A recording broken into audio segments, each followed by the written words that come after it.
מה קרה? מאיפה הגעת? מאיפה הגעת? מאיפה הגעת? מתנחלים, לא. נכון, נכון, למי אני אשמור? עליכם?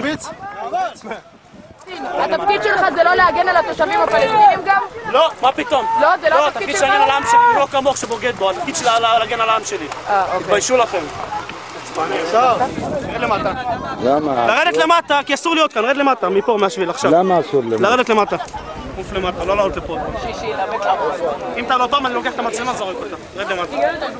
ככה, לא רוצה שתעמוד, אני לא סומך לך שלא תזרוק עליהם אבנים עכשיו. כמו שאתם זורקים כל היום בקטבים ואבנים פה על הצירים. רד למטה.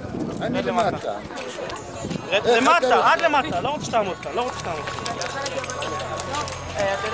מוכן להזדהות בבקשה? את יודעת שלא זרקו בקבוק תבערה? אתה מוכן להזדהות בבקשה? מוכן להזדהות בבקשה? אתה חייב. אתה חייב. לא רוצה. אתה חייב. תתווכח איתם, עזוב אותך. אני אומר, רד למטה, עכשיו. קח את עצמך ורד למטה, עכשיו. כן, תגיד לכולם. אתה יורד למטה עכשיו. רד למטה.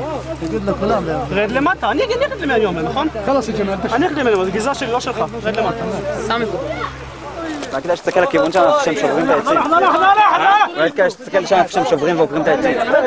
זה התפקיד שלך, לא? לא, זה התפקיד שלך, לראות שהם לא עוקרים את העצים. לא, התפקיד של להגן על הבתים האלה, על התושבים שגרים פה. זה התפקיד שלך. אולי התפקיד שלך להוריד את המדים ולהיות איתם. זה יותר טוב, עדיף לך. התחלקת על המועדים שאתה דומה. כדי שאתה מצליחים והמזומנים האלו. אזרח של נגד הצלחה, אזרח של איזה בירות? אזרח של איזה בירות? שיש עונש מוות בישראל על דבר אחד. בגידה במדינה. אתה בוגד? לא, אתה בוגד. אתה חייל? אני חייל בצבא הגנה לישראל. גאה בזה מאוד. לא סתם חייל, אני קצין בצבא, אני גאה בזה מאוד. נותן לך לדבר ככה? למה לא? אני, אמצעים משרתים את המטרה, אני קודם כל יש לי משימות כי אחר כך אני מסתכל מה לדבר. אני קודם כל צריך להגן פה על היישוב, אחר כך מעניין אותי איך אני מדבר.